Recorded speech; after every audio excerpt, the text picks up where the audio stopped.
Buenas noches, Pascualina. Bueno, muy buenas noches. Pascualina hizo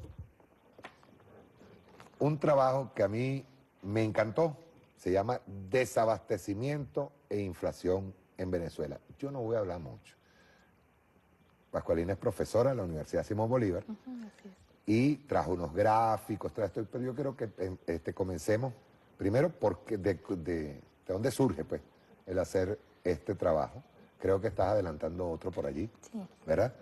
¿Cómo surge? ¿Cómo haces este trabajo? Y ¿cómo hacemos para, digamos, en ejemplos potables, pues, que la gente entienda por qué hay una distorsión de la economía que se debe a una guerra económica?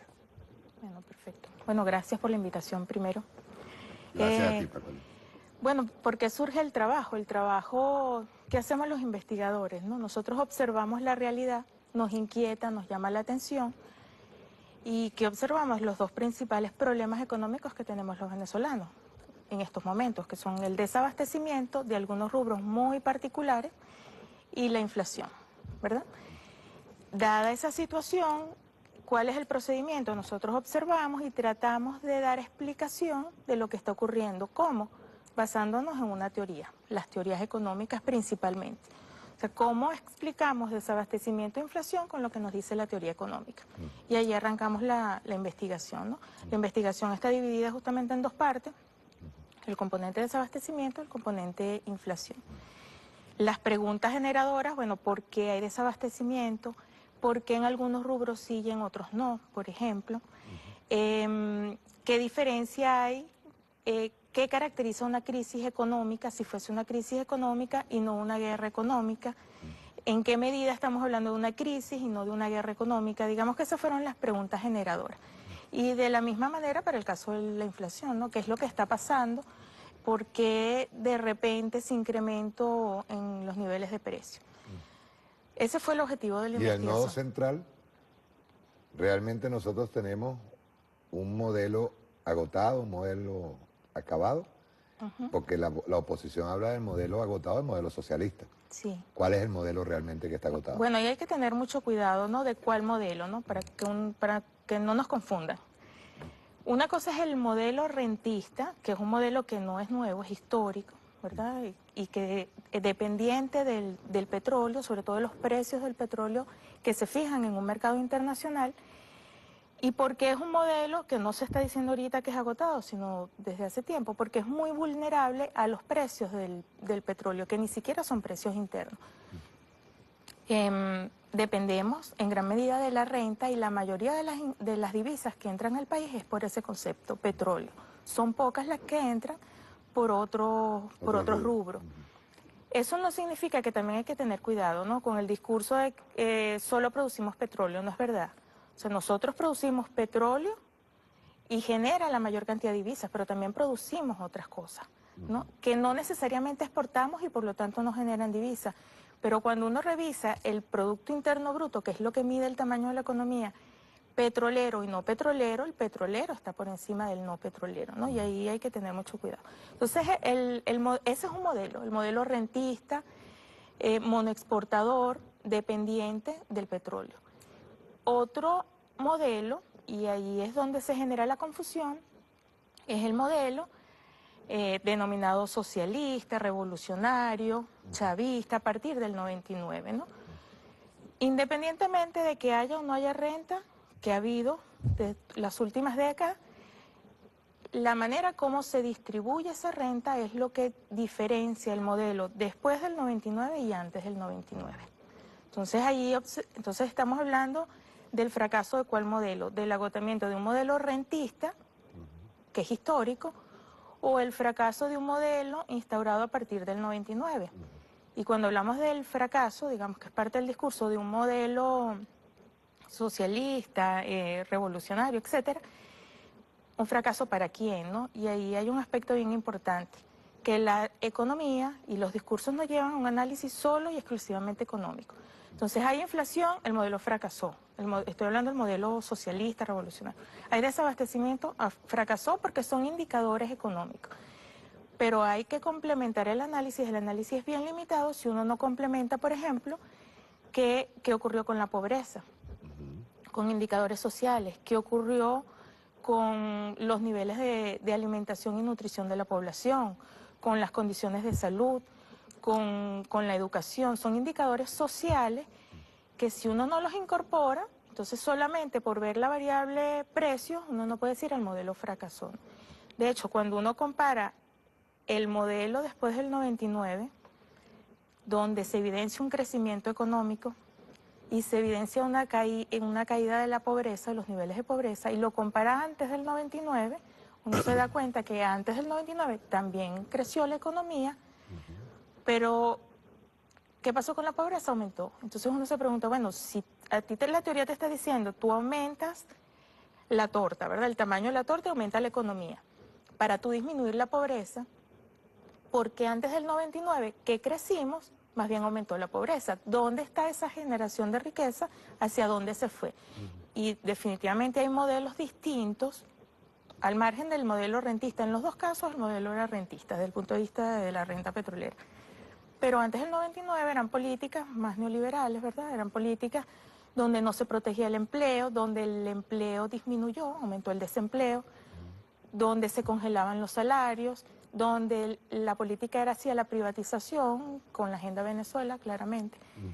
Después del 99, pues a pesar de que crecimos, disminuyen de manera importante la pobreza, pero debido a políticas que garantizan que esa renta se distribuya de manera más equitativa y no se concentre hacia un solo Y sector. ahí la grandísima diferencia entre el modelo rentista en época de la Cuarta República y el modelo rentista dentro de la revolución. Sí, hay una diferencia a pesar de que es el mismo modelo rentista. Okay. Y a pesar de que en los dos momentos, en los dos periodos, se creció económicamente. Y hay fundamentos, en este caso tiene fundamentos numéricos o gráficos para demostrar eso. Sí, los indicadores económicos, los indicadores sociales. Cuando uno empieza a comparar indicadores sociales antes y después del 99, pues cuando ves que aumenta la pobreza antes del 99, después del 99 disminuye. ¿Podemos mostrarlo ahorita? Yo tengo sí uno. Vamos a mostrar sobre todo esas primeras, que es la es tratar de demostrar el tema del modelo, ¿no? de qué modelo estamos hablando, ¿verdad? Sí. ¿De qué cámara? En esta que está acá. En esta que está acá. En esta acá. ¿Se ve? Vete, yo te lo agarro aquí y tú vas a explicar. Ok. Ok. ¿Qué es lo que muestra esta gráfica? ¿No? Aquí hay tres variables, que es el crecimiento económico, que es lo que nos mide el tamaño de la economía, la pobreza y la desigualdad. La línea azul es el crecimiento económico. Esta línea punteada es el año 99, ¿verdad? Para comparar antes y después. Antes del 99 creció la economía, digamos, la tendencia es creciente. Después del 99 también es creciente, más creciente, a mayor velocidad, pero también crece. Expliquemos esa caída ahí que siempre le explicaba el comandante Chávez. Sí, Ese es el golpe de Estado. Esta caída es el golpe de Estado y el paro general. Okay. Que no solamente se refleja en el indicador del PIB, en todos los indicadores sociales hay una desmejora durante los años 2002, 2003 y 2004. De hecho, hubo una caída y luego crecimos, además de recuperarnos de la caída, ¿no? Recuperarse de esa caída es un paso importante, ¿no? Okay. Entonces aquí crecimos, pero aquí también crecimos. ¿Cuál es la diferencia? La línea amarilla muestra la pobreza. Antes del 99, la pobreza aumentó.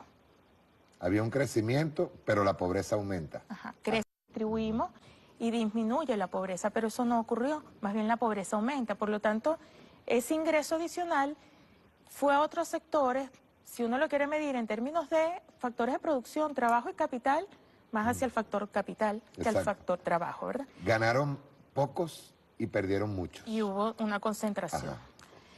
Hay indicadores también que muestran la distribución entre trabajo y capital, ¿no? Que no los traje, pero los hay. Pero después del 99 crecimos, pero sí cae la pobreza. ¿Qué significa? Que esa nueva riqueza que se genera, sea producto de la renta petrolera o la riqueza que se genera a lo interno, se distribuyó a todos los sectores de la población, garantizando que los hogares que estaban en condición de pobreza salieran de esa situación. Por lo tanto, hay un tema aquí de redistribución, o sea, de distribución de la renta y redistribución del ingreso. Dentro del modelo rentista, ¿quién distribuyó más y quién distribuyó menos? Claro, aquí, después del 99, hay una mejor distribución más equitativa de la riqueza, que se muestra con esta línea roja. La línea roja es un indicador de desigualdad, es el coeficiente de Gini, que dice qué tan equitativo soy distribuyendo el ingreso. Antes del 99 aumenta, eso significa que desmejoró la distribución, y después del 99 disminuye el coeficiente de Gini, lo que significa que hay una mayor distribución. Una mejor distribución y más equitativa. Más equilibrio. Entonces, esto nos permite comparar los dos modelos, no el modelo rentista. En los dos casos éramos dependientes del petróleo, vulnerables a los precios del petróleo. Pero antes del 99 las políticas se caracterizaron por privatizaciones, despidos, ¿verdad? Y aumento del desempleo. Privatización de la educación, la salud, y en el momento en que tú a un hogar le privatizas la educación, la salud, los servicios básicos, pues por supuesto sumar, y además aumenta el desempleo, pues por lo general caen en una situación más de pobreza. Después del 99, si tú le estás garantizando empleo primero, con protección del empleo, garantía del salario real, ¿qué es el salario real? Es la comparación entre el salario nominal, que es lo que me depositan 15 y último por la nómina, comparado con los precios. Es decir, el poder adquisitivo, lo que me alcanza para comprar. Para la cesta, pues. Si tú estás garantizando un poder adquisitivo, la protección del empleo y además la posibilidad en los hogares de una educación gratuita, de salud gratuita, de servicios básicos disponibles, incluso subsidiados, pues por supuesto ese hogar tiene más posibilidad de adquirir, por ejemplo, alimentos y otro tipo de bienes.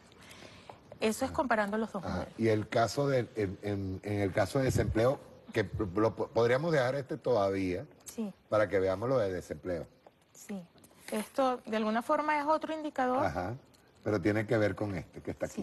Sí. Fíjense bien, aquí estamos viendo lo que es el incremento del Producto Interno Bruto, que es el crecimiento del país, el crecimiento económico, dentro del modelo rentista, ¿verdad? Pero aplicándole el modelo socialista, ¿cierto? Y aquí aplicándose el modelo capitalista o el neoliberal que tuvimos hasta el año 99, podemos ver un crecimiento exponencial de la pobreza.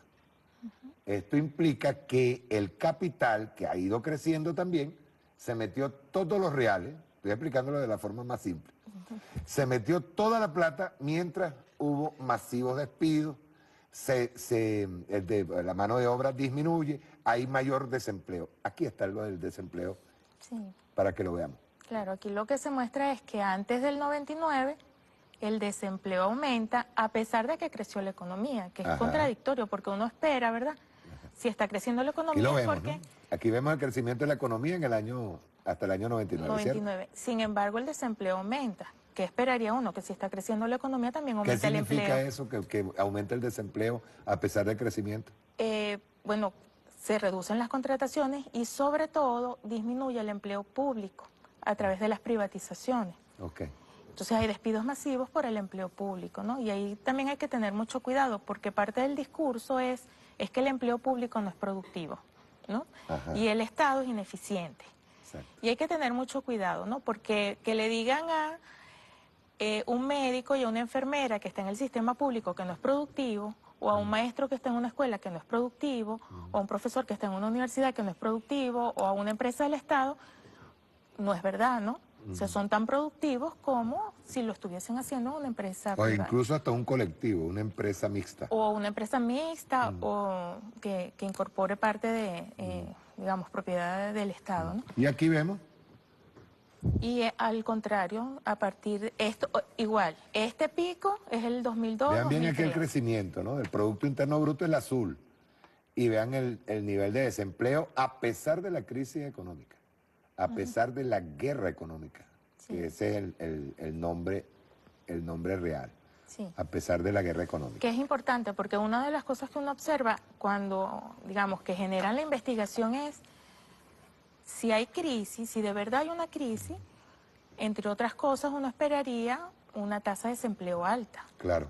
que no haya ingresos en los hogares. ¿Sabes que eso es una de las cosas que me llamó la atención, Pascualina? Que yo veo los bajos niveles de desempleo, me llama la atención. O sea, hay una distorsión total de lo que deberían ser el comportamiento de los índices macroeconómicos. O sea, si nosotros estamos viendo una supuesta crisis, que es el agotamiento del modelo socialista, como dice la derecha, nosotros deberíamos estar viendo un altísimo nivel de desempleo. Pero no es así. Ajá. Sí. Pero, digamos, cerrando esta idea, la diferencia entre lo que es el modelo rentista, que es histórico, y los modelos antes y después del 99, ¿no? Donde se distribuye mejor o no la renta y la riqueza en general. Eso no significa que, y estamos, digamos, y es parte de lo que se ha venido haciendo, que el modelo rentista es un modelo que nos genera mucha dependencia hacia el petróleo. Hay que buscar otros mecanismos, diversificar la producción, generar divisas por vía de otras exportaciones, generar competencias. O sea, hay una relacionadas con el modelo rentista, pero eso no significa que políticas sociales, como las que se han venido desarrollando, hayan fracasado. Y eso se muestra en los indicadores sociales. Las políticas sociales, a pesar de las condiciones económicas, y recientemente estos 2 últimos años, a pesar de la guerra económica, los indicadores sociales se han mantenido, el empleo, la pobreza, que es uno de los principales indicadores sociales. Una cosa, Pascualina, fíjate bien, una de las cosas que dice la oposición, ¿verdad? Argumentos económicos de la oposición, que hay control de precios, que no se entregan divisas y que más bien ha disminuido, han quebrado muchísimas empresas con el control de divisas que hay. Eso es cierto. Eso es parte de lo que hicimos en la investigación, revisar si era cierto o no, ¿no? Con las cifras que nos suministran los organismos oficiales, el Banco Central principalmente. ¿Qué observamos? Que no es cierto que haya caído la producción los últimos años. Digamos, los últimos años, el estudio comprende desde el 2003 hasta el 2014 principalmente, ¿no? Con las cifras. Es un estudio econométrico y necesitamos una serie larga de datos para hacer los análisis estadísticos. ¿Qué observamos? Y bueno, no sé si lo podemos mostrar de manera gráfica también. Aquí está. Ojo, que estamos haciendo un análisis comparativo dentro de lo que corresponde a la Revolución Bolivariana. Sí. Ellos dicen que la Revolución Bolivariana, incluso visto el discurso ha sido que esto fracasó porque se ha disminuido en la entrega de divisas, se ha disminuido en la inversión privada y que hemos destruido el aparato productivo nacional, ¿cierto? Bueno, es un poco lo que nosotros observamos, ¿no? Esta línea azul está desde el 2003 hasta el 2013, es la línea de desabastecimiento, el índice de escasez, ¿no? Hay algo interesante aquí, ¿no? Los episodios de desabastecimiento en Venezuela no son recientes. Los venezolanos hemos vivido episodios de desabastecimiento desde el 2003 para acá, con altos y bajos, pero hemos vivido episodios de desabastecimiento y cualquier venezolano se acuerda que desde el 2003 para acá, si hay leche, no hay café, si hay café, no hay azúcar. Se ha intensificado a partir de enero del 2013. Pero son eventos que hemos vivido desde hace varios años. Y esta es la gráfica, esta azul, es la que muestra los episodios de desabastecimiento. ¿Qué observa? Y la roja es la que muestra el tamaño de la economía, el crecimiento del Producto Interno Bruto. ¿Qué vemos aquí? Que el Producto Interno Bruto desde el 2003 hasta el 2013 ha crecido. O sea, no es verdad que hay desabastecimiento porque no hay producción, que es una de las primeras preguntas que uno se hace contrastando con la teoría económica. ¿Qué dice la teoría? Para que haya escasez, o sea, la escasez se explica por 2 razones. Por la baja de producción. porque baja la producción o las importaciones, que en nuestro caso es bien importante porque importamos, o porque aumenta mucho la demanda, porque hay más personas que quieren más cantidades del bien. Entonces, ¿qué hicimos nosotros? Bueno, comparemos ese desabastecimiento con el comportamiento de la producción, de las importaciones y del consumo del venezolano. Cuando lo comparamos con la producción, nos dimos cuenta que la producción no cayó. De hecho, hay momentos, por ejemplo, entre el 2006, 2005, 2006, 2007, que aumenta el desabastecimiento, también aumentó la producción. Por cierto que los picos que nosotros observamos de desabastecimiento coinciden con eventos electorales, O sea, ¿no? según comportamiento normal de economía, si la producción sube, baja la línea de desabastecimiento. Debería, sí. Eso ¿verdad? es lo que dice la teoría. Eso es lo que dice la teoría. Si la producción baja, el desabastecimiento subiría. Así es. Pero no se comporta así. Está subiendo el desabastecimiento y subiendo la producción. ¿A qué se debe en términos potables? ¿Qué pasaría aquí? ¿Está ocultamiento? Claro, la primera pregunta que uno se hace es si se está produciendo, ¿dónde están los productos? O sea, porque los productos no están en los ¿Por qué anaqueles. crece el desabastecimiento? Es decir, desaparecen los productos es porque los tienen acaparados. Una explicación puede ser que están acaparados o están en otros anaqueles, por ejemplo, le hace la frontera, o están en otra parte, pero en el mercado, en los anaqueles donde va el ciudadano venezolano, no están. Y se supone que, se están produciendo, ¿no? Eso es con respecto a la producción. Hicimos lo mismo comparándolo con el nivel de importaciones. Nosotros tenemos un nivel, digamos, importamos tanto algunos productos de consumo final como bienes para la producción, insumos, materias primas, maquinarias, etcétera, ¿no? ¿Qué espera uno según la teoría económica?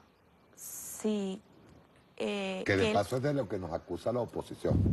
O sea, los voceros de la oposición nos acusan de haber bajado las importaciones, ¿cierto? Sí, sí, es uno de los discursos. Cuando nosotros comparamos el desabastecimiento con la importación, esperamos teóricamente lo mismo, ¿verdad? Hay desabastecimiento porque caen las importaciones. Nos dimos cuenta que el comportamiento no es el que nos dice la teoría, que Aquí es está. este gráfico. Lo tenemos de nuevo aquí. Esta es la misma línea azul, es el desabastecimiento. Dáselo para acá. Gracias. Tranquilo. Y la roja... Toma un momentico, ya ves, esta es la hojilla, no te preocupes. Quiero un poquito más de café por aquí para Pascualina. Bueno, gracias. Ok. Voy. Ok, es la misma línea, ¿verdad? La de desabastecimiento es la azul.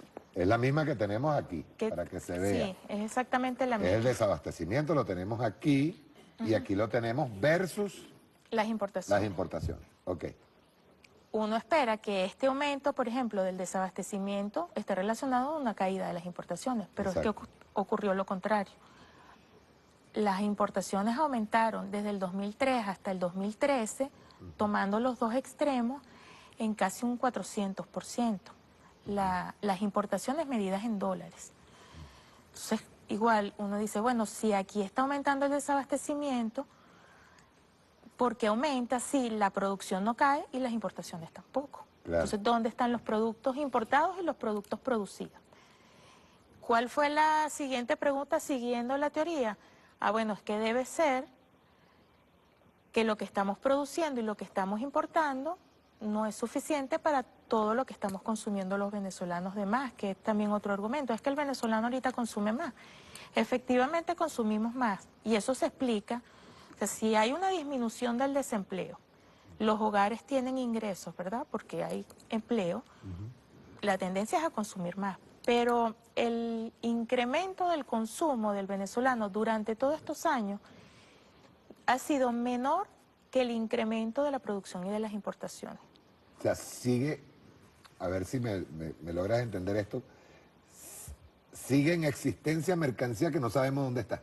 Sí, comparado con el incremento del consumo. O sea, sí, efectivamente el consumo del venezolano aumentó, ¿no? Perfecto. Aumentó porque tiene más poder adquisitivo. Ajá. Pero no aumentó tanto como se supone que aumentó la producción y las importaciones, que es lo que nos muestran las cifras. Exacto. Ajá. Esas importaciones, ¿tienes el consumo y tienes las importaciones? Sí, creo que traje, no sé si traje la del consumo, pero el consumo lo puedo pintar. Ajá. Ya lo tenías en uno de los... Del consumo no, pero el consumo se ha comportado de esta forma. A esto no escribo. Ya, toma este. De todas formas, en el trabajo sí está el gráfico y lo pueden ver. El consumo también ha aumentado, pero ha aumentado en menor proporción que el aumento de las importaciones y que el aumento de la producción. Ya estaría esto más o menos. Sí. Es decir, el consumo ha estado por debajo de la cantidad que se ha traído de mercancía, de importación, y el desabastecimiento va creciendo con la cantidad de mercancía que se ha traído. Así es. Y que se ha producido. Ahora, dólar. Que ellos dicen que también el gobierno nacional no ha entregado los dólares. Sí. Bueno, es otro de los análisis que hicimos, porque es parte de los argumentos, ¿no? Son parte de los argumentos. Yo tengo por ahí, ojo, un dato que Pascualina no tiene. Un dato que Pascualina no tiene y lo voy a poner a la orden de todo el mundo. Lo vamos a sacar por Twitter y todo. Aquí lo tengo. Pero dele. Bueno, ¿cuál es el argumento? No hay desabastecimiento porque no estamos produciendo y no estamos importando. ¿Y por qué? Porque no nos han dado los dólares para importar, para producir, o los dólares para importar los bienes finales. Cuando observamos el comportamiento de los dólares otorgados al sector privado, Aquí tiene. ha aumentado, ¿verdad? Comparando el 2003 con el 2013, este es el comportamiento de las divisas otorgadas al sector privado. Es decir, sí se han otorgado las divisas, ¿no? Y eso es bien importante porque, digamos, se han otorgado para producir o para importar. Tú dices en tu trabajo, ¿verdad? Que las importaciones totales y las de alimentos, medidas en dólares, han aumentado en promedio desde 2003 hasta 2013 388,9% y 571,7%. La de alimentos 571 y la de medicamentos 638, medido en dólares. Medido en dólares. Sí. ¿Qué hicimos después? Siempre con la misma pregunta, ¿no? Si dimos tantos dólares, ¿dónde están los productos, ¿no? Lo que hicimos fue revisar la importación, ya no en dólares, sino en unidades físicas, ¿no? En kilogramos. Están expresadas en kilogramos. Esta información que es pública, está en la página del INE, además es un sistemita bien amigable que se llama Comercio Exterior y uno allí pide qué año quiere, qué rubro quiere de importación, ¿no? O si lo quiere total. Entonces, ¿qué hicimos? Comparamos las importaciones en dólares y en kilogramos. La línea roja son las importaciones en dólares. Es la misma que teníamos por allá cuando comparábamos con el desabastecimiento. Exacto. La azul son las importaciones en kilogramos. Entonces, ¿qué observamos? Que ha aumentado la brecha entre la importación en dólares y la importación en kilogramos. ¿Qué te dice eso? Lo primero que uno calcula como economista es que me está costando más traer un bien que lo que me costaba en el 2003. ¿Ok? Que se están asignando, y de hecho calculamos, y el incremento del costo unitario por bien importado fue de 210% al comparar los 2 años, ¿no? Pero ¿qué dice? Bueno, si yo estoy entregando divisas para que me traigan una cantidad de productos y me están trayendo menos, algo está pasando, ¿verdad? No me los estás trayendo completos. La inflación a nivel mundial no fue del 210%. Porque un aspecto es que ahorita a nivel mundial está más caro, es más costoso. Sí, pero la inflación en 10 años no fue del 210%. Entonces, parte de los dólares asignados no se corresponden con las mercancías que se están trayendo. Okay. O se están quedando... Puedo hacerte para tu consumo, pues, ¿verdad? Y esto va para todos los empresarios privados, ¿verdad? Que dicen que no se les está dando dólares, ¿verdad? Alfonso Rivas, ¿ustedes se acuerdan del señor Alfonso Rivas? ¿Se acuerdan de él? Uno de los connotados golpistas. Mire, vean acá. Rapidito, voy a hacer unos ejemplos aquí rapidito, mira. 2004, el 2012, 73.666.233. Y en el 2014, perdón, el promedio mensual fue de $682.095, ¿cierto? Promedio mensual de 2014, 1.104.000 en el año 2014. Y ellos dicen que no se les entregó dólares. Voy a irme a la Procter & Gamble. Mire, de 2004 a 2012, 1.329.000, perdón, 1.329.344.971, o un millardo de dólares. Promedio, 2004-2012, 12.308.000. Y en el promedio mensual de 2014, 58.705.000. La Procter & Gamble. Y no hay en el mercado, que la Procter lo trae, no hay pañales desechables, no hay artículos de la Procter & Gamble que son artículos de higiene personal, ni hay artículos de higiene para la familia, pues. La Nestlé, la Cargill. Yo recuerdo que el comandante Chávez en una oportunidad habló sobre la Cargill, que la Cargill tenía, aquí la tengo, tiene un promedio de 2004 a 2012 de 17.921.708 para que trajera alimentos. Y ellos decían que no, que a ellos no se les otorgaba dólares. Y tienen ahora mismo un promedio mensual de 38.727.944. Esos son los que dicen que supuestamente nosotros no entregamos divisas. ¿Tienes algo más por allí para ver? Sí. Bueno, Índice Nacional de Precios al consumidor. Claro, digamos, cerrando el tema de desabastecimiento, resumiendo un poco, el comportamiento de los indicadores económicos, contrastando con la teoría, no está explicando el desabastecimiento de algunos rubros. ¿Hay o no hay guerra económica, Pascualina? Sí, yo pienso que un factor importante tiene que ver con una guerra económica, por el comportamiento de la economía. Porque si desaparece... Como origen.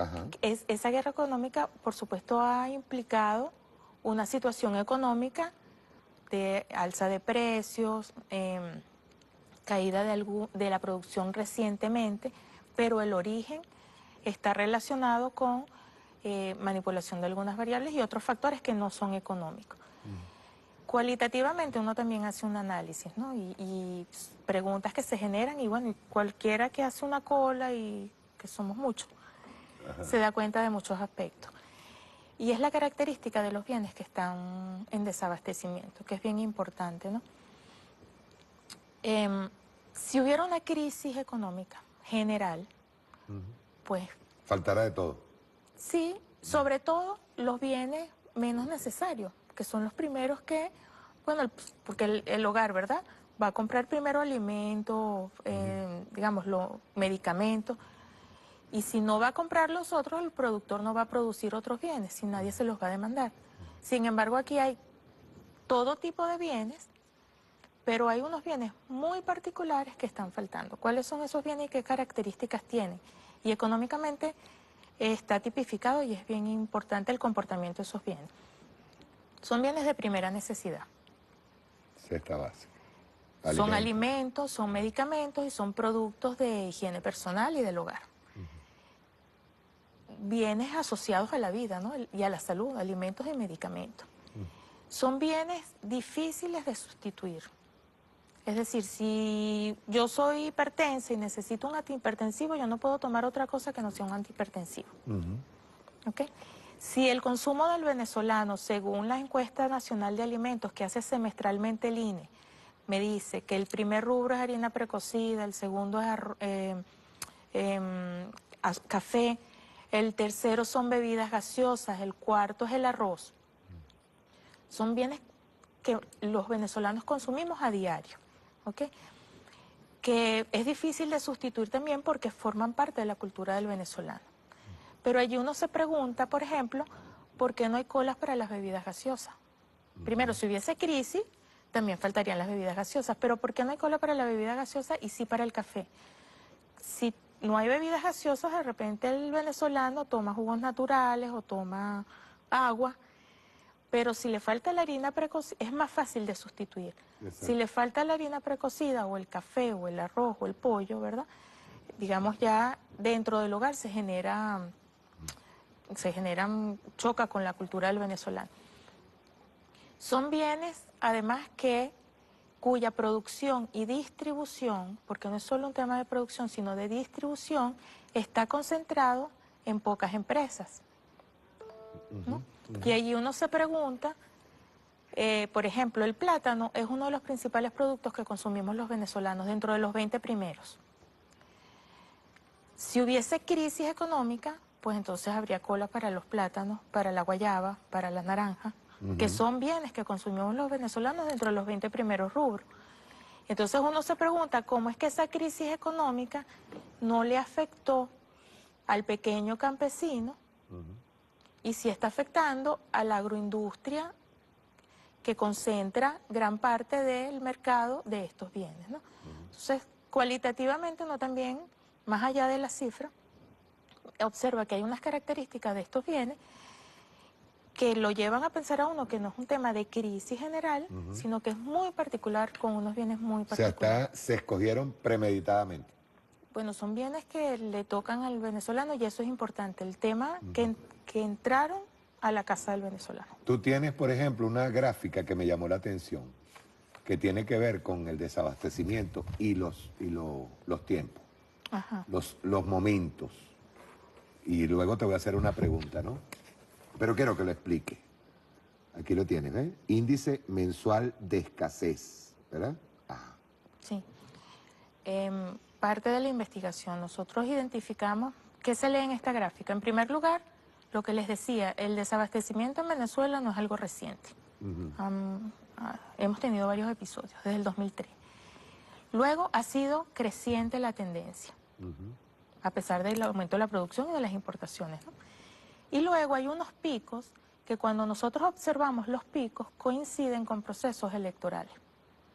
Entonces, por ejemplo, este pico es el paro general, ¿no? En el 2003. Este otro, el referendo presidencial. Este es el que todos recordamos, 2007, 2008. Las elecciones regionales. Y el referéndum constitucional. Aquí hubo una disminución, digamos, se estabilizó, empezó a aumentar otra vez, se estabiliza aquí y a partir del 2013 comienza otra vez la tendencia. Sí, aquí están hasta el 2013, pero seguro que son las últimas cifras que por lo menos particularmente manejo, que estas son cifras del Banco Central. Estamos hablando de 2013 cuando comienza el presidente Nicolás Maduro en la presidencia, pues ya toma la... Esto debe estar por acá, más o menos. Seguramente, sí. Este índice de desabastecimiento debe estar muchísimo más arriba porque ya está la guerra económica en firme, ¿cierto? Y más intensa, y además que aquí los episodios de desabastecimiento eran algunos productos. Entonces cuando aparecían unos, ahorita hemos visto que, bueno, desaparecieron al mismo tiempo varios productos, ¿no? Así como nosotros estamos, como estamos viendo, que aparentemente hay una escogencia premeditada, por ejemplo, de los rubros que van a faltar, ¿verdad? En este caso alimentos. Y generalmente son los alimentos de las empresas grandes, ¿no? No los alimentos, dijimos, del sector agrícola, sino los alimentos de industriales, ¿no? Los que salen de la industria, de la agroindustria. Entonces, ya sabemos que nos encontramos con que hay una rara coincidencia en que se escogieron premeditadamente ciertos productos, que son los que faltan. Ahora, cuando estábamos viendo los indicativos anteriores, que vemos que hay una cantidad de mercancía que no está aquí. Aparece lo de la frontera, que es cuando se utilizó toda esa mercancía para desviarla hacia la frontera y crear las condiciones de escasez aquí. Sí, bueno, el contrabando es consecuencia de la guerra económica, ¿no? En alguna parte hay que colocar los productos. Y en este caso, el Estado vecino participa de esa... Sí, facilita. Facilita, pues por lo menos la salida, no solamente de la gasolina, no solamente de otros rubros, pues que eran tradicionales dentro del mecanismo de contrabando dentro de la frontera, sino en este caso ahora, con la participación de empresarios para que se salga de toda la mercancía hacia el exterior. Sí, y aquí hay un punto importante, que caracterizando el tipo de bienes, además, son bienes no perecederos, ¿no?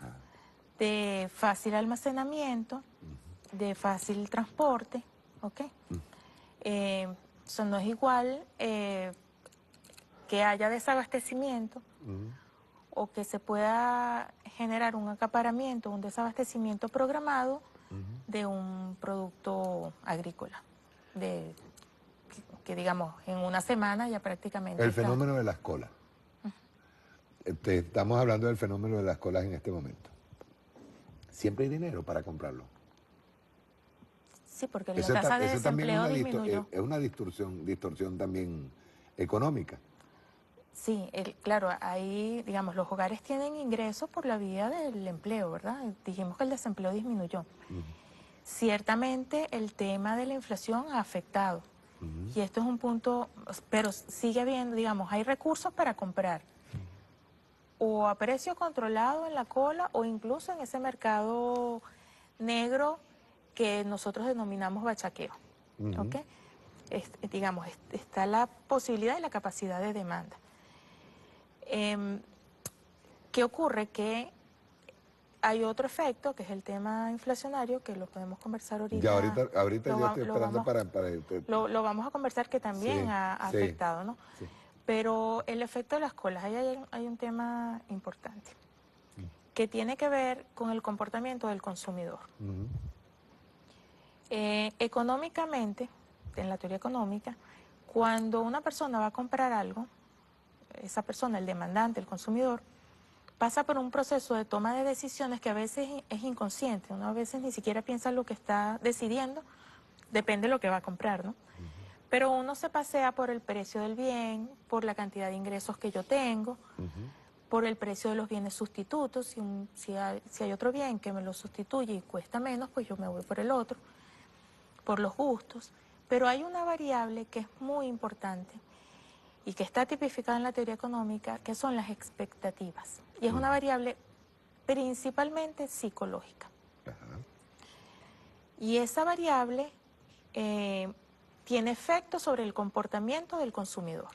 Por ejemplo, si hay una ola de rumores que no va a haber pañales por 6 meses, o este año, la mamá que tiene un bebé va a comprar la cantidad de pañales que pueda, aunque no los necesite para hoy. ¿Por qué? Porque por expectativas está cambiando su conducta en el mercado y va a aumentar la demanda y va a comprar más cantidad de pañales. Y así cualquier otro bien, y por eso la característica de no perecedero. Porque eso se puede hacer si yo puedo guardar el bien. Si no lo puedo guardar, si hay una ola de rumores que no va a haber... Que se va a acabar el tomate, pues no puedo comprar 1000 kilos de tomate. Compraré tomates para una semana, 2, pero no más de eso. Exacto, ¿Okay? exacto. Pero estos bienes, sí, que se pueden almacenar, generan un aumento de la demanda por la vía de las expectativas. O la expectativa también funciona con las colas. Si de repente hay una cola y aunque tú no estés necesitando nada, ves la cola, ¿y para qué será la cola? Es que llegó tal producto. De repente hasta haces la cola y compras aunque no lo necesites, por un tema de expectativa. Eso también ha funcionado. Es inducido. Sí, claro, exacto, por la vía de una variable psicológica que está tipificada en la teoría económica, que te aumenta la demanda. Eso es guerra no convencional. Sí, o sea, y está acompañada no de un aspecto de manipulación de una variable psicológica que te modifica el comportamiento del consumidor por esa vía, ¿no? Que termina siendo racional, digamos. ¿Racional en qué sentido? Sí, pero es psicológica, ¿no? Es racional porque si va a faltar, pues tú tratas de abastecer. Un incremento de la demanda, pues también te genera un efecto de mayores colas, ¿no? ¿Qué ocurre? Que cuando hay desabastecimiento, y eso lo dice cualquier libro de microeconomía, cuando hay alguna escasez en el mercado, lo primero que se genera es una cola. Lo segundo que se genera es un mercado paralelo. Eso está así escrito. Pueden agarrar cualquier libro de microeconomía y eso va a estar así. Mercado negro. Sí, porque la gente se traslada al mercado negro, sobre todo el que llegó primero. ¿Por qué la cola? Porque el que llega primero tiene más probabilidad de conseguir el producto. Tratas de llegar primero. Los que llegaron de últimos, que no consiguieron el producto que está escaseando, pues se trasladan a un mercado Eso es el paralelo. efecto anaquel. Yo desaparezco una mercancía del anaquel, automáticamente esa mercancía se convierte en un objetivo a buscar, un objetivo que pasa al mercado negro, pues. ¿Qué pasa? Sí, porque la gente está dispuesta a pagar un poco más y en el mercado negro el precio es mayor. Y si hay colaboración por parte de los mercados de no mantener mercancía en los anaqueles, obviamente esa mercancía se convierte en fruto prohibido, ¿no? Sí, y la gente está dispuesta a pagar un precio mayor, esté o no controlado el precio, regulado el precio, por adquirir el bien, ¿no? Y ahí hay otro aspecto importante, que es el tema del control de precios, ¿no? Parte de los argumentos es, bueno, es que pudiesen decir los bienes, muchos de los bienes que están en desabastecimiento es porque tienen control de precio. Y ahí hay que tener mucho cuidado, porque los bienes que tienen control de precio, regulación de los precios, son principalmente alimentos y medicamentos. Pero resulta que todas las divisas que se han asignado para alimentos y medicamentos están asignadas con una tasa preferencial de 6.30. Ajá. Entonces yo te estoy controlando el precio, pero es que también te estoy dando la divisa a 6.30. Si yo te estoy dando para que tú compres a 6.30, o sea, no tienes por qué traerme, o sea, tu estructura de costos no incrementa como para que tú vendas el producto con un precio distinto al que pudiese ser a una tasa preferencial de 6.30, ¿no? Y eso es importante. Y ahí entramos en esto que cuando tú dices aquí en tu trabajo, también se demuestra que la inflación en Venezuela no es causada ni por incremento de la demanda con respecto a disminuciones de la oferta agregada, tal como lo establece la teoría económica, ni por el aumento de la liquidez monetaria, tal como lo plantean los monetaristas. Se demuestra con modelos econométricos que la inflación depende en 73,1% de la tasa del dólar paralelo. Fíjate bien que vamos a hacer una relación inicial de si hay sectores aquí que llevan una tasa preferencial de 6.30 en dólar, esos productos no deberían subir de precio. Sí. No deberían. Sin embargo, ese dólar que se está entregando a 6.30, ellos al traerse los medicamentos, en este caso alimentos, que se los traen a 6.30, son los preferenciales, lo colocan en el mercado con tasa del dólar paralelo. Sí, es. Ajá. Bueno, eso es un aspecto importante, ¿no? Si yo te estoy dando a 6.30, tú tienes que, porque de alguna forma te lo estoy dando a esa tasa para cuidar a la población, ¿no? Para que tú me les traigas alimentos y medicamentos a la población a un precio menor. O sea, no hay excusa, no hay justificación para que el precio sea mayor, o sea, o calculado con otra tasa, ¿no? Okay. Y ese es un aspecto importante, y ahí hay un tema de la necesidad de los venezolanos de la rendición de cuentas por parte de los sectores a quienes se le asignaron las divisas. ¿No? Si yo te lo Control y seguimiento. Control, seguimiento, fiscalización. Si yo estoy asignando divisas a un sector, yo he estado, digamos, ¿no? A un sector es porque, bueno, ese sector está especializado en ese rubro, es su trabajo, es parte de su negocio, producir o importar. Ahora y no lo hace el Estado, te digo, yo mis dólares, mis divisas, que son producto en gran parte de la renta petrolera, que es de todos los venezolanos, estoy confiando y te lo voy a dar porque tú conoces el negocio de alimentos o medicamentos, para que tú me traigas estos alimentos y estos medicamentos para mi población. Perdón, Pascualina, porque hay que dejar bien claro que la empresa privada que importa, yo siempre le llamo esto oligarquía de puerto, y el presidente Maduro ha sido muy claro con eso, utiliza el dólar nuestro, el de las divisas, el del Estado, el del pueblo venezolano, no sus dólares particulares.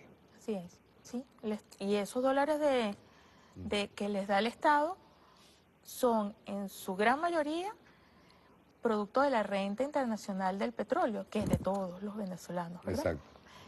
Lo que se hace es, yo te estoy dando, yo Estado, estas divisas para que tú, que eres experto en este negocio, traigas los alimentos, medicamentos para mi población, además te la estoy dando a 6.30, ¿ok? Y estoy confiando en ti porque conoces el negocio, que es lo que yo espero, que si yo te estoy dando una cantidad de divisas, tú me traigas primero los productos que yo te estoy diciendo que me traigas, primero que me los traigas, que me traigas los que yo te estoy diciendo que me los traigas y que además a un precio que sea coherente con el tipo de cambio con el que yo te estoy Claro. dando las divisas, ¿no? Y por eso hablo un poco de lo de la rendición. Y esto del índice nacional de precios al consumidor, Ajá, esto es la, digamos, la otra parte de la ya vamos a investigación. entrarle ahorita con el dólar today, en este caso Bueno, el dólar paralelo, ese es dólar today. Primero porque la primera pregunta que yo te haría ahí, Pascualina, es qué elemento económico utiliza, por ejemplo, dólar today para establecer el precio. eh, Creo que es lo primero, ¿no? sí, Ajá, no tengo la respuesta. O sea, ajá, según la investigación, ajá. no sé cuál es el criterio para que se fije ese tipo de cambio y no otro. Ya voy a explicar Ojo por que qué. estamos siendo en este momento moderados. Ah, bueno, Yo está puedo bien. hablar de empresarios ladrones, de empresarios tal, pero estamos siendo moderados, pues porque estamos tratando de explicar económicamente al pueblo, se le está tratando de explicar por qué ellos nos están acusando de algo que es mentira. Ujú. Por ejemplo, ellos nos están acusando a nosotros de que no les damos los dólares para que traigan las importaciones, que son productos en línea general de primera necesidad. Sí, En esto están autopartes, está también. y lo consideramos de primera necesidad porque nosotros también somos dependientes de diversas tecnologías del exterior, pues en el caso de los vehículos y todo esto, ¿ves? Entonces, y en segundo lugar, ellos nos están acusando a nosotros de un modelo que no es viable, pues. Nos acusan de haber destruido su aparato productivo, es decir, el aparato productivo de la burguesía. Nos acusan de una serie de cuestiones que al final lo que determinamos, Pascualina, es que ellos se han metido todos los reales del mundo con la revolución. Bueno, esa pudiese ser sí una conclusión, pero es así, pues. Ajá. O sea, las cifras nos indican que, que económicamente las explicaciones no están aquí, Ok. primero. Y con el tema de las empresas, bueno, estos son estudios macroeconómicos, ¿verdad? Digamos, Lo que decíamos al principio, la economía perversa, no tiene corazón. bueno, depende del modelo, ¿no? El comandante Chávez le puso corazón a la economía. Por eso depende del modelo. Cuando uno habla del modelo capitalista, pues allí, digamos, o sea, es la maximización de los beneficios. Ok. ¿Ok? Cuando uno hace esos estudios macroeconómicos, cuando uno dice, le dimos a todas estas empresas, después habría que hacer un estudio detallado, de repente no todas tienen ese comportamiento, ¿no? Pero habría que hacer digamos, uno generaliza, pero también allí hay que tener, digamos, Sí, cuidado. ver con lupa, ¿no? Em, con respecto al comportamiento del dólar, esto es fundamental para entender lo que está pasando. Más allá incluso del desabastecimiento que se explica, ¿no? Y es fundamental entender la importancia que tiene el tipo de cambio en los efectos en la economía real y en la economía interna. ¿Por qué? Porque Venezuela la economía está estructurada en una economía rentista, ¿verdad? Pero más que rentista y monoexportadora, importamos muchos de los bienes que consumimos en consumo final o bienes para la producción. ¿Qué significa eso? Que gran parte de los bienes que consumimos los traemos de fuera. Y el precio de esos bienes se fija en el mercado internacional, ¿ok? Y se fija en dólares. Cuando los traemos tenemos que convertirlo en bolívares, ¿verdad? Entonces costó este repuesto para esta maquinaria costó tanto en dólares. Ah, bueno, ¿cuánto es eso en bolívares para establecer una estructura de costos y luego un precio de venta? El punto aquí está, ¿qué tipo de cambio vamos a utilizar? Y ahí está la clave para entender cómo con el tipo de cambio paralelo se puede afectar la economía a lo interno, ¿no? Entonces, si yo estoy trayendo un bien de fuera, importado, y utilizo el tipo de cambio paralelo, ¿verdad? Toda mi estructura de costo va a estar en el tipo de cambio paralelo. Por eso es que decimos que el tipo de cambio actúa como un marcador de los precios a nivel nacional y a lo interno. Exacto. Y ha sido así por esa característica de la economía que importamos gran parte de los bienes. El punto es si ese es el valor del tipo de cambio. Okay. ¿Qué hicimos nosotros en la investigación? Observamos que no necesariamente ese es el valor de la moneda, ¿ok? Haciendo algunos estudios, comparando algunos indicadores. Okay. Entonces, lo primero, no sé si mostramos este gráfico. Pásamelo acá. Acá. Para tratar de explicarlo. Regreso con la teoría económica. ¿Qué me dice la teoría económica otra vez? Ajá. Me dice que los precios en una economía aumentan cuando aumenta la demanda global. O sea, cuando aumenta esa demanda global hay O sea, más, cuando hay más compra, pues. cuando hay más Decirlo en personas lo que quieren criollo. comprar, Ok. dada una oferta, ¿verdad? Si hay muchas más personas que quieren comprar, están dispuestas a pagar un poco más y eso implica una presión sobre los precios y aumentan los precios. Eso es lo que dice la teoría económica. ¿Qué es lo que está pasando en Venezuela? Esta línea verde es el comportamiento de los precios, es la inflación. Es la inflación. La verde. Ok. Según la teoría económica, debería haber habido un aumento de esa demanda global. Esta línea es la demanda global. La azul. La azul, esta que está aquí abajo. Esa es la demanda se ha mantenido en... Sí, ha aumentado un poquito por lo que comentábamos de que ha aumentado el consumo del venezolano, etcétera. Pero los precios han Pero no ha crecido. aumentado así. ¿Okay? Ya hay una distorsión ahí del... Claro. No es la demanda global, que es lo que dice la teoría, lo que está explicando el comportamiento de los precios. ¿Y la roja en este caso? Ya la voy a explicar. Pero me interesa explicar el tema de los monetaristas. Okay. Los monetaristas dicen, que es otro argumento, que también hay inflación cuando se imprimen billetes. ¿Ok? Y cuando se imprimen billetes, lo que realmente pasa es que se imprimen billetes y aumenta la demanda global. Y es la demanda global, en definitiva, lo que genera un incremento de los precios. Repito, la demanda global no ha aumentado. No ha aumentado. Se ha aumentado, pero poco. Claro, uno esperaría que también aumentara en la misma proporción. Eso no ha ocurrido. La roja es el dólar paralelo. Es el tipo de cambio en el mercado ilegal o mercado paralelo. Si uno observa, ve que casi que van de la mano, ¿verdad? O sea, cuando aumenta uno, aumenta el otro. Nosotros hicimos unos cálculos estadísticos y lo que se llama la correlación, el coeficiente de Pearson, lo voy a explicar, es 0,9. ¿Qué significa eso? Que por una unidad que aumente el tipo de cambio, aumenta en una unidad el precio. En 0,9 unidades el precio. Es decir, casi que van juntos. Luego hicimos un estudio estadístico colocando todas las variables para ver qué es lo que está explicando el comportamiento de los precios. Y ahí colocamos la demanda global, que es lo que nos dice la teoría, pero quisimos incorporar el tipo de cambio paralelo.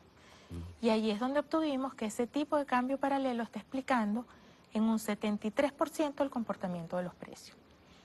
¿Qué ocurre? Que uno pudiese decir, bueno, las características de la economía, importamos mucho de los bienes y pareciera coherente, aunque no lo dice la teoría económica, que haya una relación entre estas dos.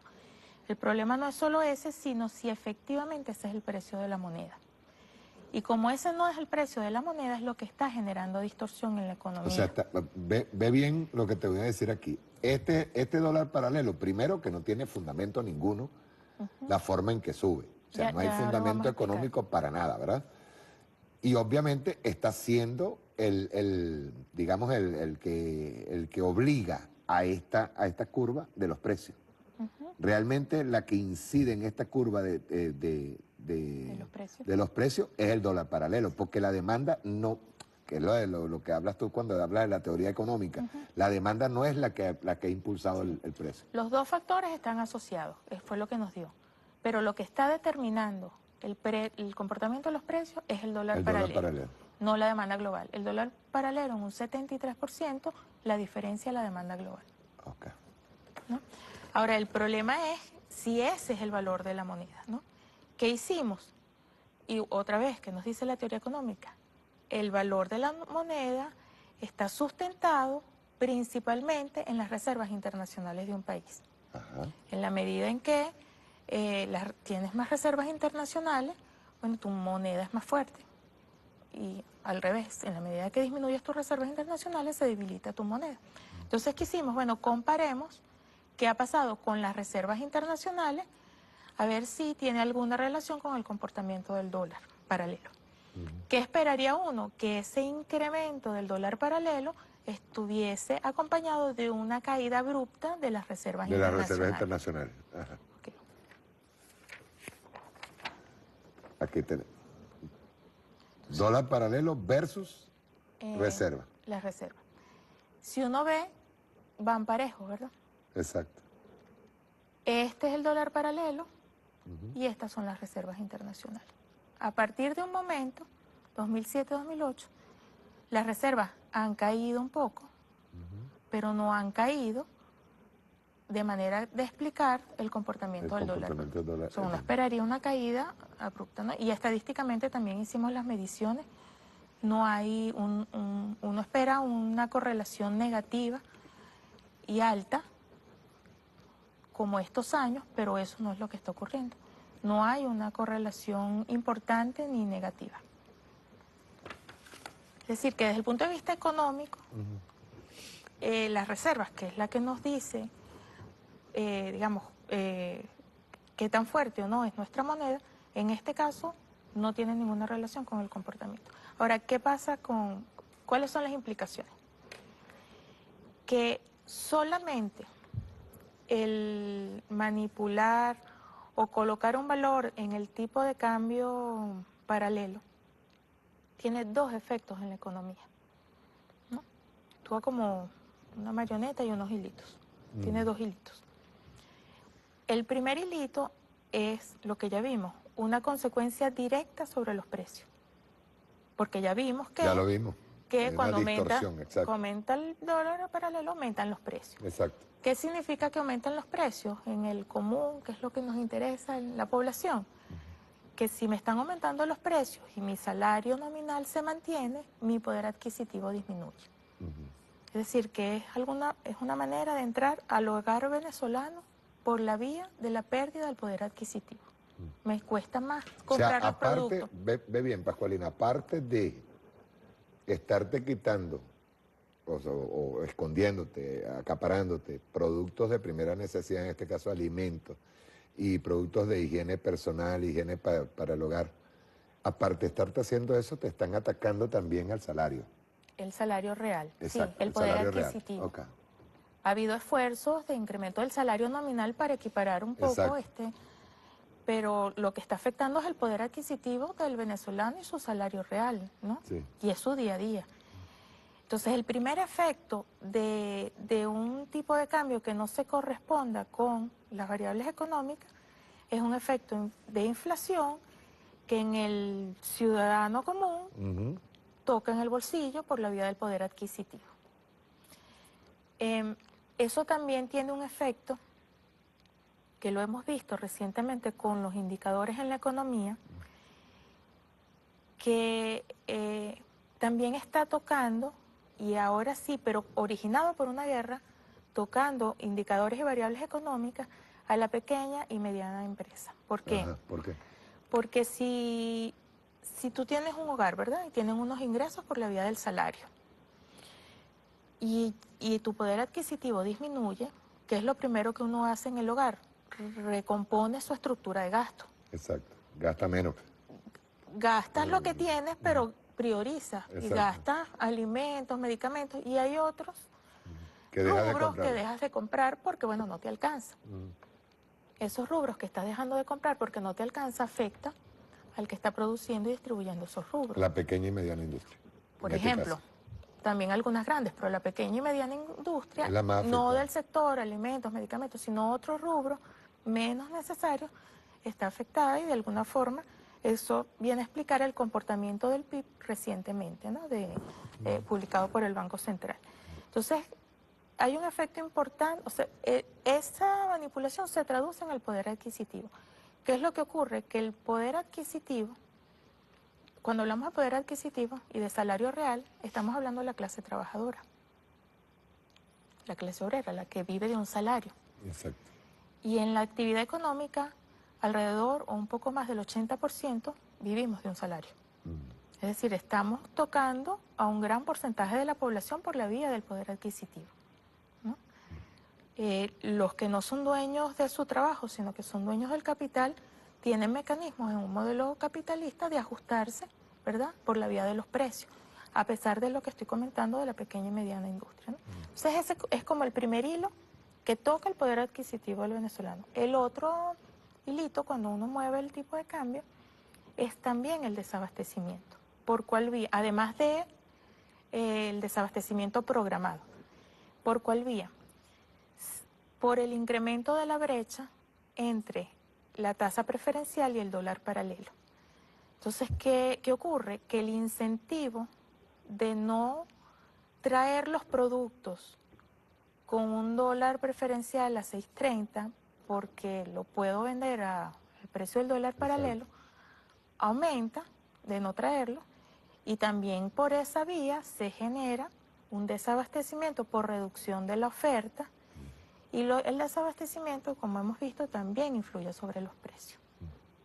Entonces, para el caso venezolano, y es parte de las conclusiones que obtuvimos en este estudio, ese comportamiento de un dólar paralelo que sirve como marcador de los precios de la economía tiene dos grandes efectos para la inflación y los precios y el poder adquisitivo, y también para el desabastecimiento, generándose un círculo vicioso. Ya no es ni siquiera, fíjate bien, antes yo recuerdo que hubo ciertos mecanismos que tenían que cumplirse, los pagos de impuestos, no sé si recuerdas, había unos mecanismos que tenías tú que tener, o ciertas normas, pues, para poder adquirir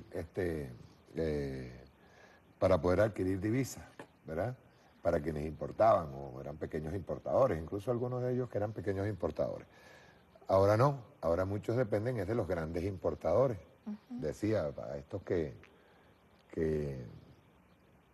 en los casos de las grandes empresas siguen percibiendo incluso más, ¿verdad? Ahora,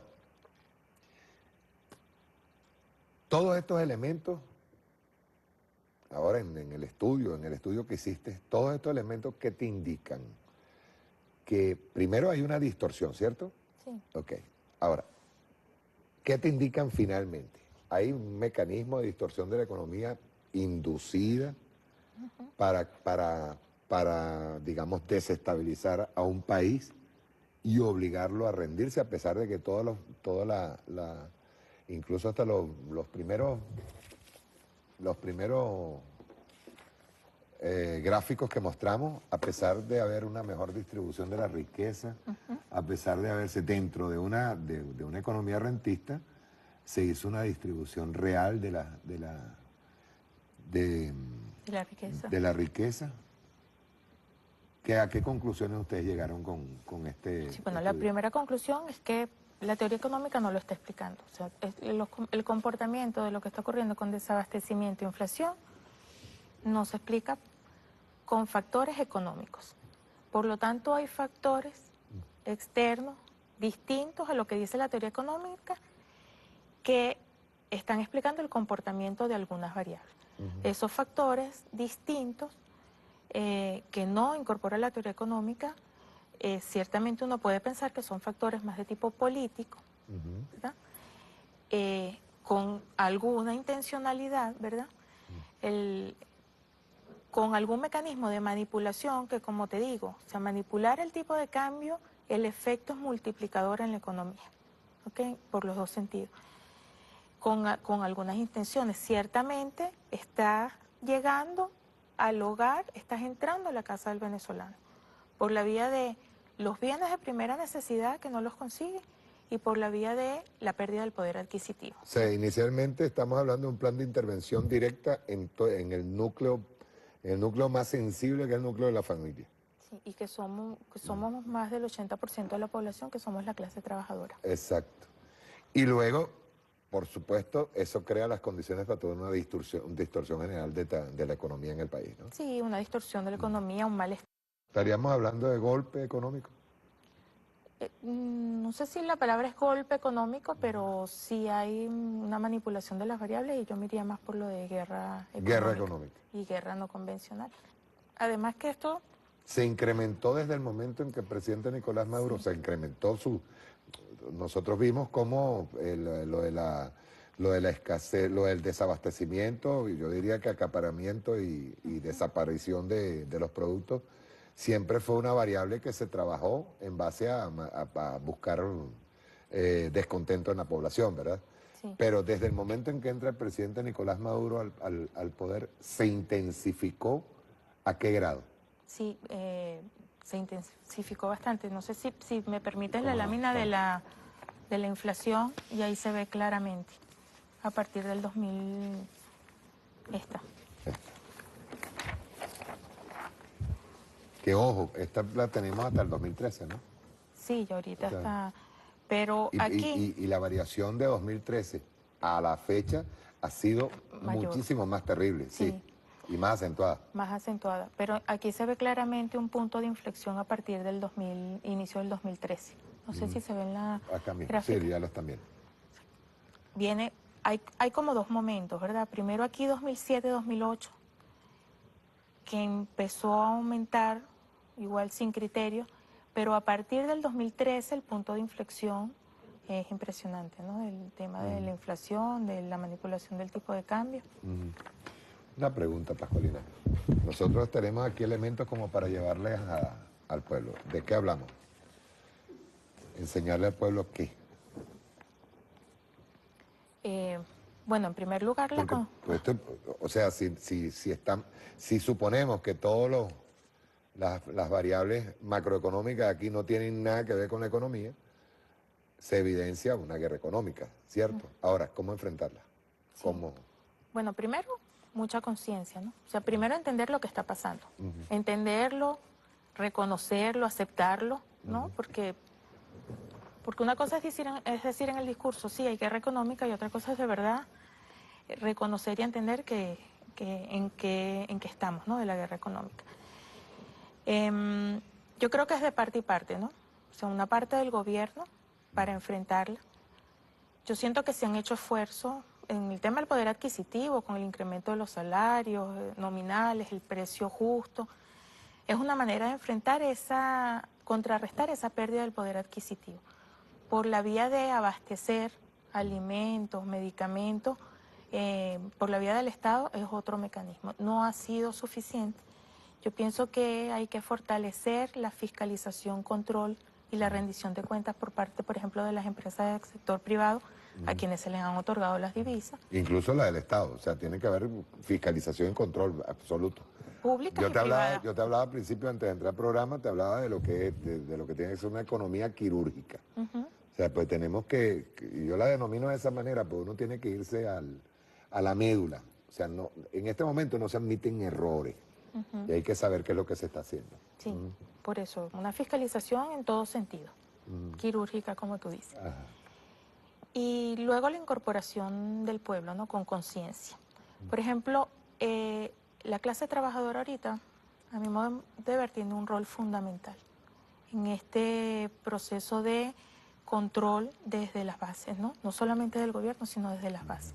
Eso requiere mucha información, saber qué es lo que está ocurriendo, entender lo que está ocurriendo, pero también información de dónde están los... Estoy hablando de la coyuntura del desabastecimiento, ¿no? Hay otro aspecto que es más estructural, que es la del modelo, que lo podemos revisar ahorita, pero en la coyuntura, que es lo inmediato, el tema del abastecimiento, bueno, reforzar los controles. Yo pienso que sentarse, además de la fiscalización, sobre todo con la pequeña y mediana empresa, ¿verdad? Y, digamos, convocarlos, que es un poco lo que ha hecho el gobierno para poder garantizar en el inmediato plazo algunos rubros que son los que están faltando. Digamos que son lo coyuntural. En lo estructural, yo sí pienso que hay que avanzar en un modelo que no sea rentista, que, ojo, aclaré que no es el modelo, el que fracasó no es el modelo socialista, el modelo rentista, pero ¿en qué dirección? Uno de los problemas que, digamos, una de las cosas que ha permitido, por ejemplo, este desabastecimiento programado, es la concentración en la producción y en la distribución, en pocas manos, en monopolios y oligopolios. Además, eso no es una característica en Venezuela, eso es una característica del modelo capitalista. Es la concentración de la tenencia de los medios de producción, de la producción y de la distribución. Entonces hay que avanzar a un modelo, desde el punto de vista estructural, además de que no dependamos solo del petróleo, que diversifiquemos, un modelo donde se desconcentre, donde se genere competencia y donde rubros, por ejemplo, estratégicos, alimentos y medicamentos, son rubros que tiene que formar parte del Estado en la producción y distribución. Estamos hablando de un área estratégica. Sí, y lo hemos vivido. Así como el petróleo forma parte de esa área estratégica, pues, son zonas controladas por el Estado, en el caso de los alimentos, y en el caso de las medicinas tiene que serlo. Porque además hay un tema ahí de soberanía y de independencia, ¿no? Con esos rubros que son fundamentales, por lo menos esos dos. Y convocar a la pequeña, mediana empresa, la que quiere producir, digamos, con competencia, no con concentración de capitales, ni concentración de producción ni de distribución. Hacia allí deberíamos avanzar. ¿Y la distribución, cuál es? Por eso es concentrar también la distribución. O sea, la distribución en pocas manos, en pocas empresas. Porque hay una distribución monopólica por parte de la empresa privada que nosotros no hemos podido romper. Claro, en la medida en que...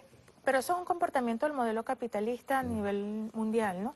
La tendencia justamente a concentrar para tener lo que se denomina económicamente el poder de monopolio. ¿Puede haber participación del poder popular en este caso? Ajá, ahí voy.